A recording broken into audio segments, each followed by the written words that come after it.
Welcome to The Disappearing Mind, a unique podcast helping you find clarity and support along your dementia journey.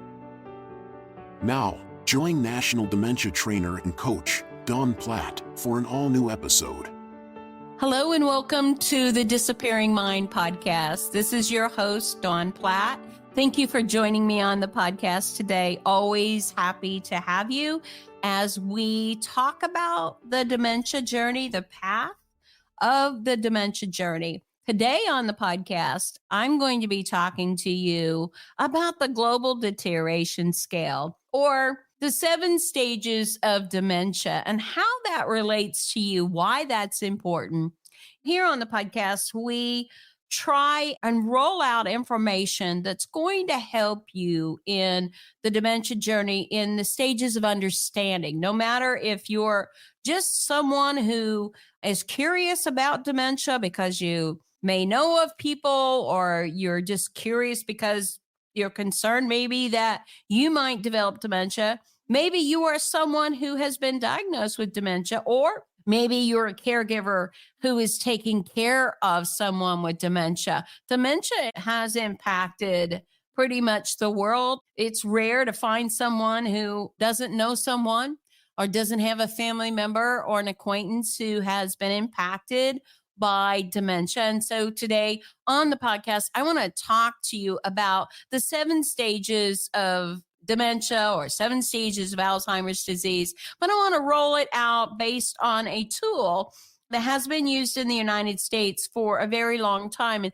how that tool lines up with diagnosis, how this tool can help you in your healthcare plan, in decisions, and just in your understanding in general. So let's go ahead and get into this. So today I want to talk to you about the Global Deterioration Scale. Those of us in healthcare call it the GDS, also known as the Reisberg Scale.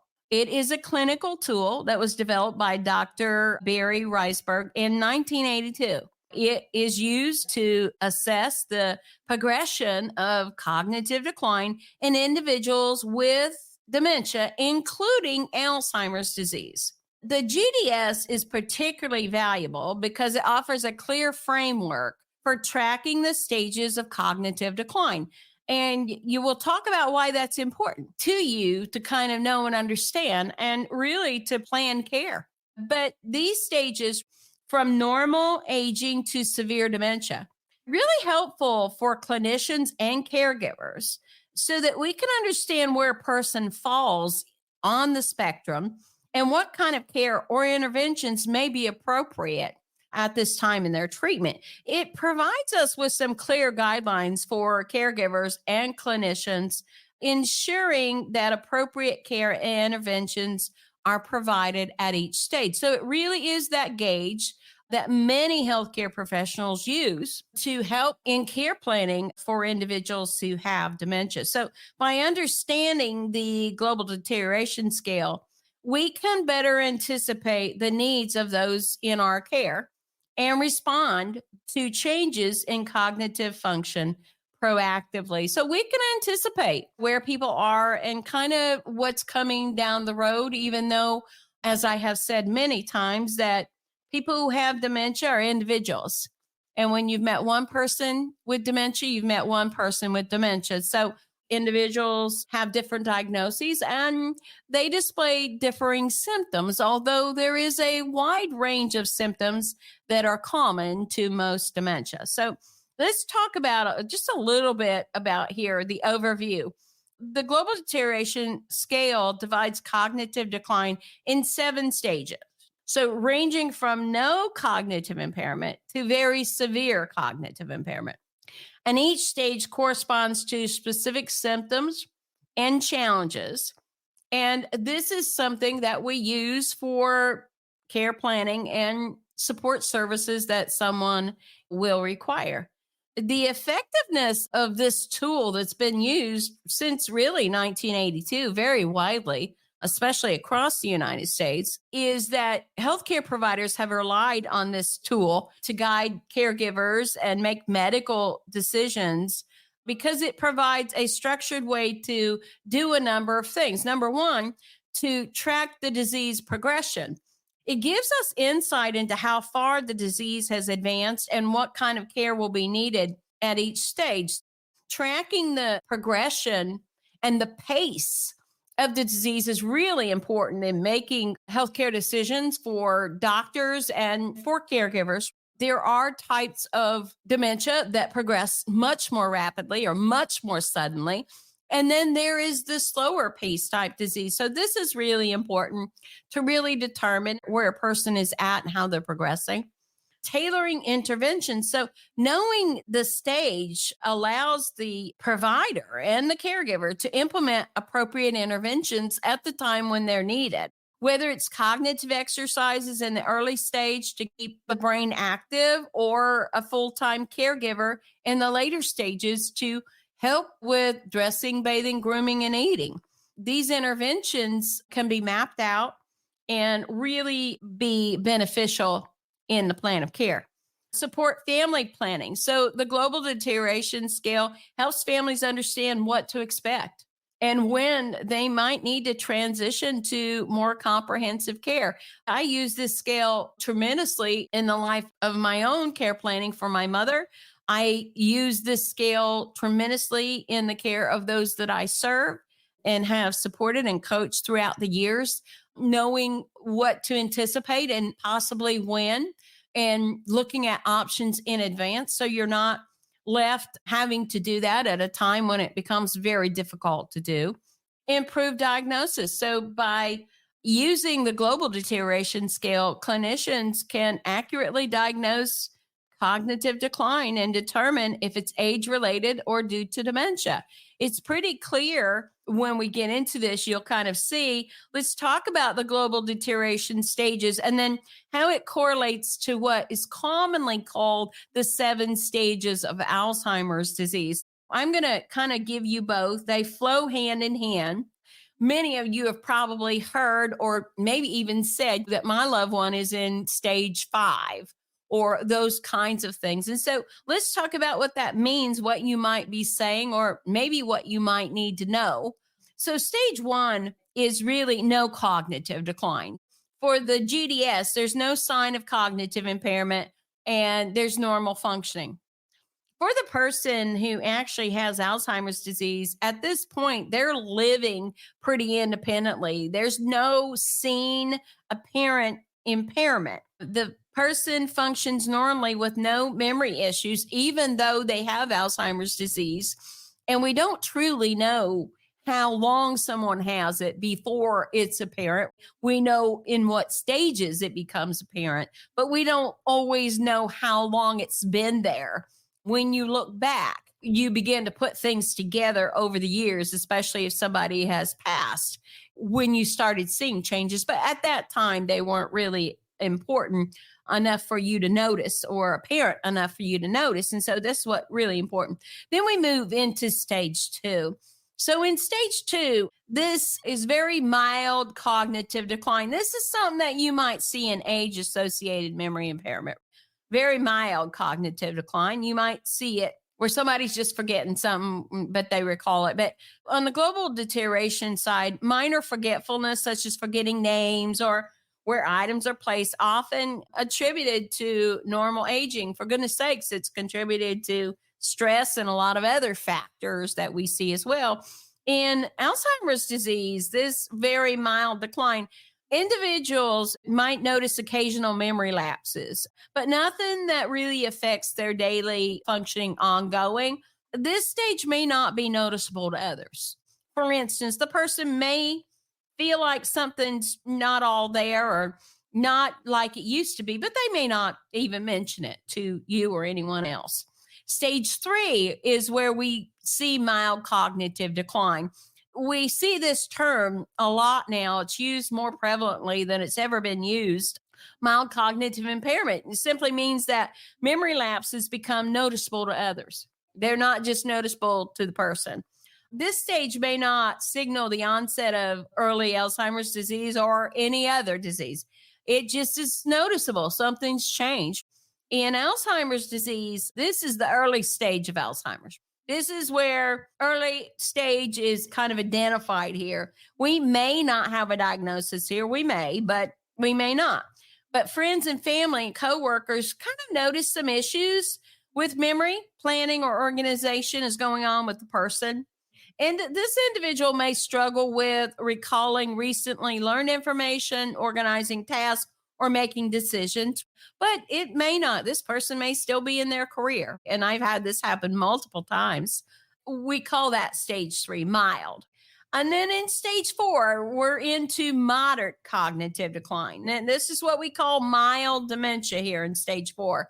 On the global deterioration scale, there are clear signs of cognitive decline that are affecting daily life, such as managing finances or remembering personal history.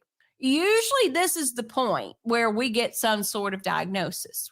Even if that diagnosis is mild or moderate cognitive decline, this is usually where we get it because we're looking at what's going on here. In Alzheimer's disease, this person is forgetting recent events. They're definitely struggling with complex tasks, writing checks, following recipes, anything with multiple instructions. They are probably experiencing difficulty with social and work situations, not probably doing well in those areas.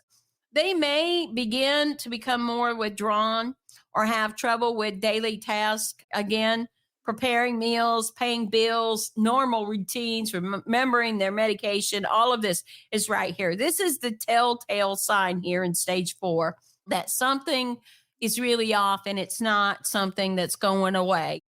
Stage 5, we're into moderately severe cognitive decline. We call it moderate dementia. In the global deterioration scale, this person has some significant memory loss, especially around personal details like phone numbers or addresses. They begin to require assistance with most daily activities of some sort, whether it's prompting, cueing, or actually doing it. We really see this here. In Alzheimer's disease, this is modern Alzheimer's disease. Memory loss becomes more pronounced, and the person may no longer be able to function independently at all.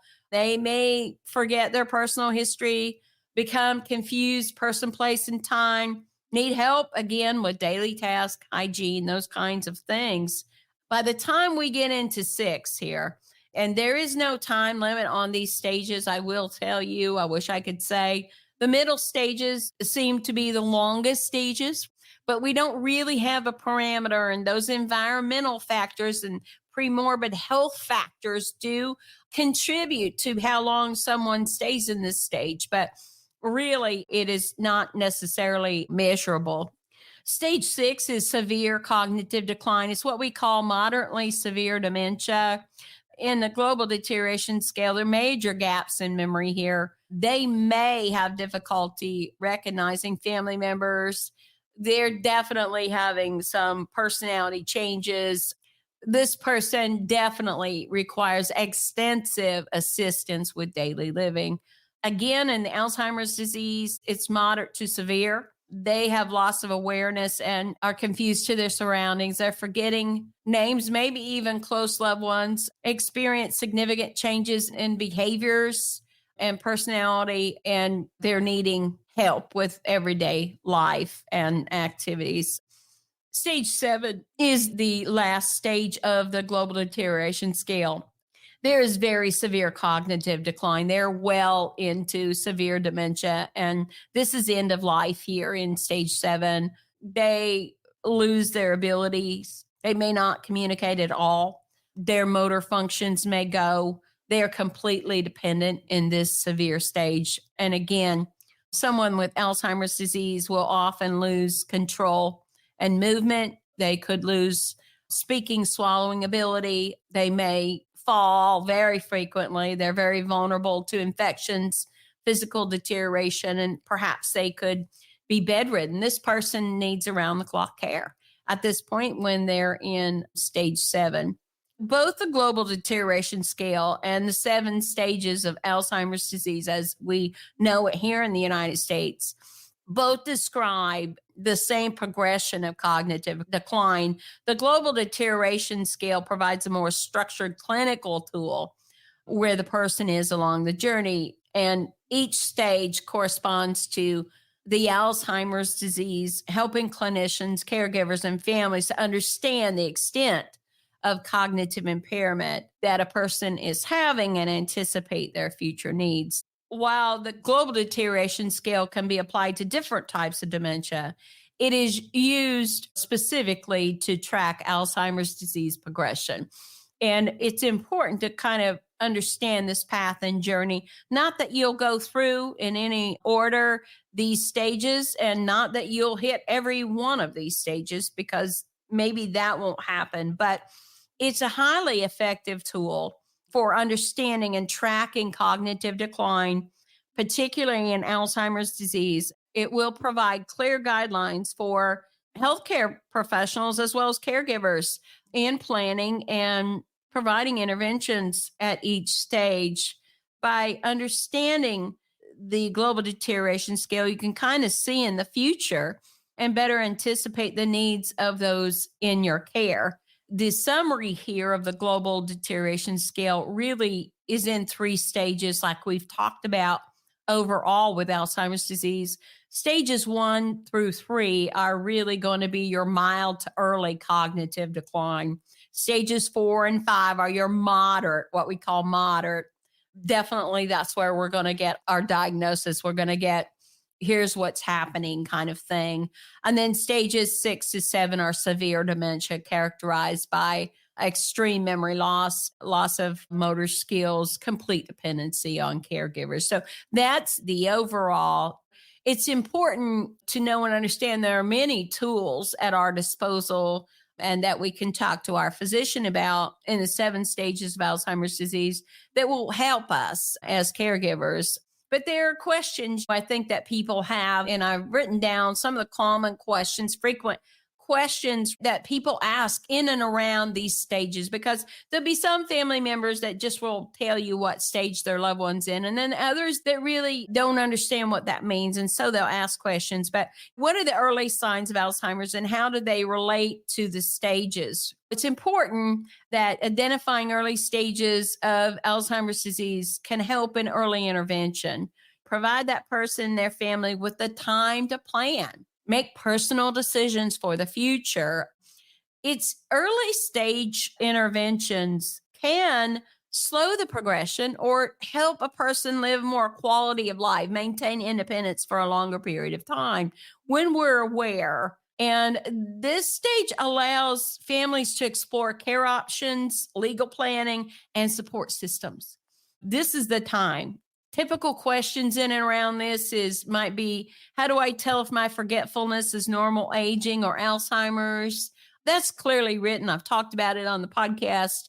There are many resources, including the Alzheimer's Association, that compare a chart with normal aging versus Alzheimer's.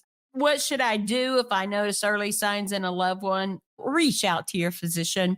Don't let this go by. Talk to your family about it.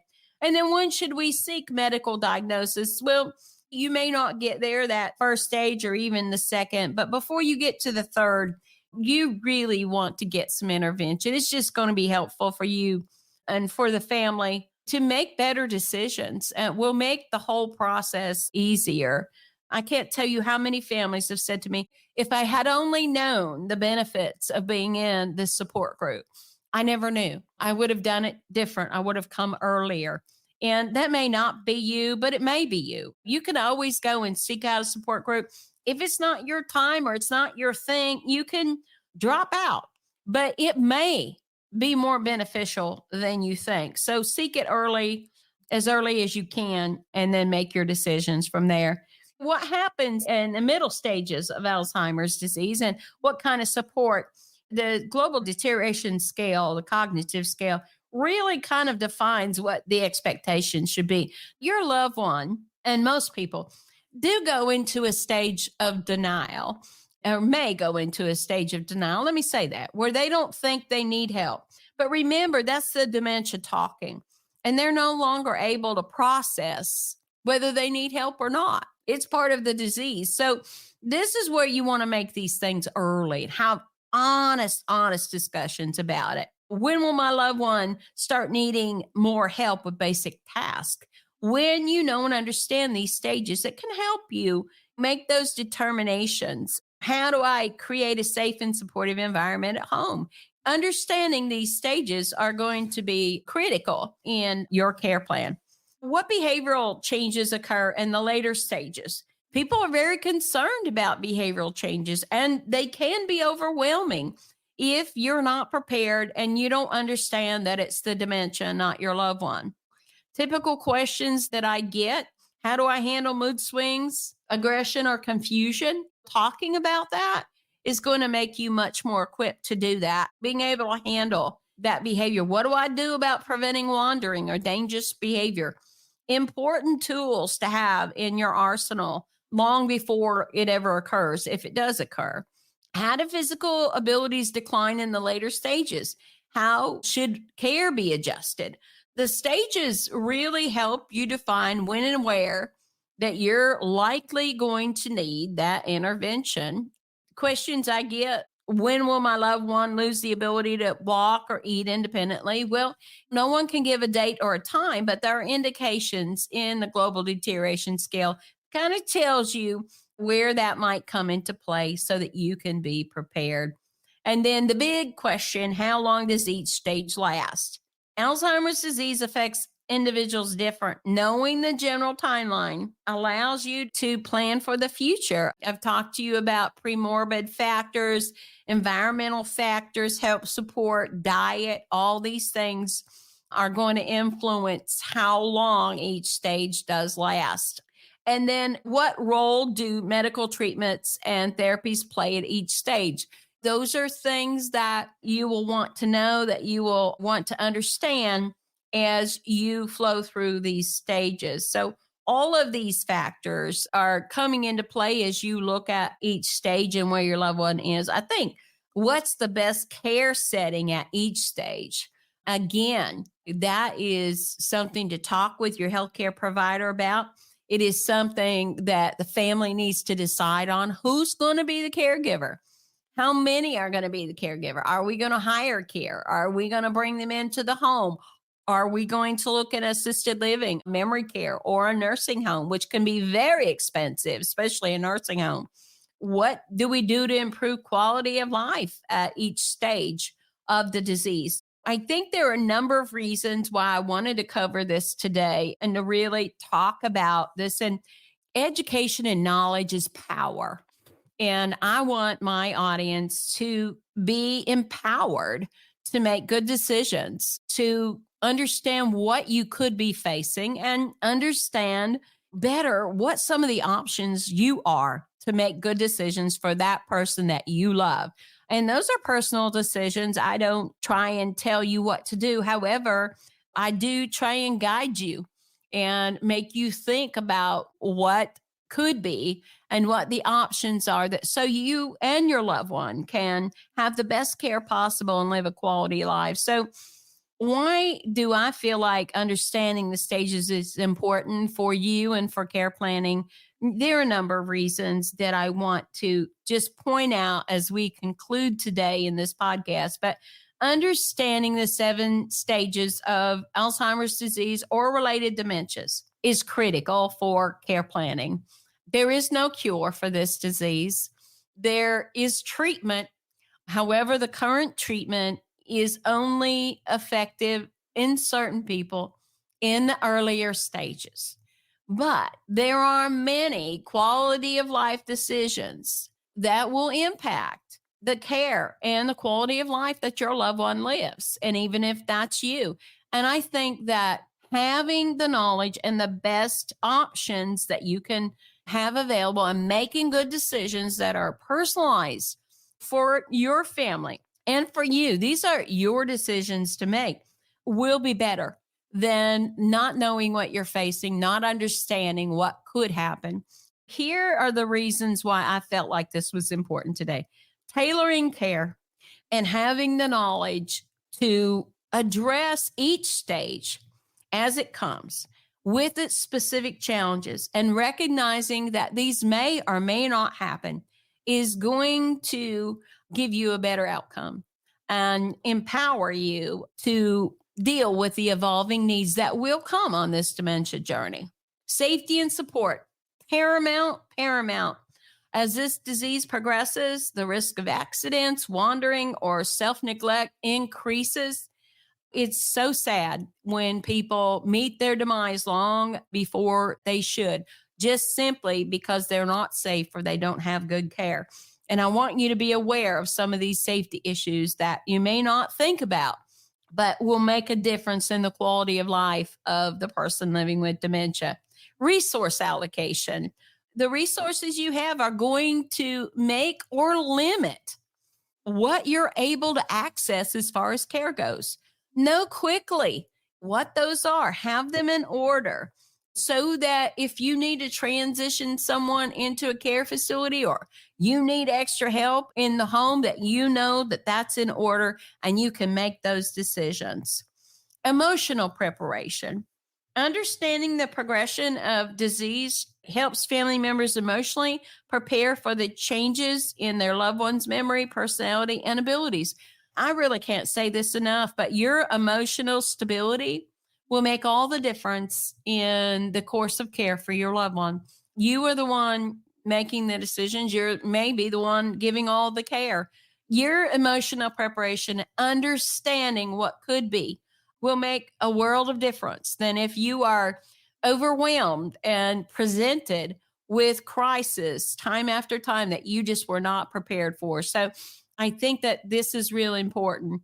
And then medical decision making, the knowledge of the stages and deciding when to pursue more care or aggressive treatments, when to switch to comfort care begins in the beginning, when to choose hospice care. I am a big supporter of hospice care at stage 6-7. Very, very important.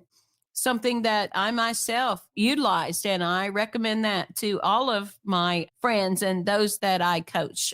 Very, very important. So, understanding these 7 stages through the Global Deterioration Scale, through the 7 stages of Alzheimer's disease, will help you as a caregiver and a family member not only to understand and be educated, but to prepare for the future, including emotional, practical, and financial challenges that will be ahead on this dementia road, this dementia journey. And I believe that through knowing these things will allow you to better respond to these changes and to provide you and your loved one, your person with dementia, a better quality of life.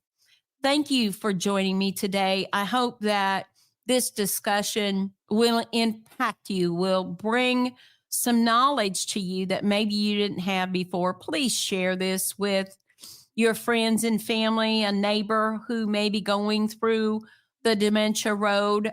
Visit our resource page on thedisappearingmind.com.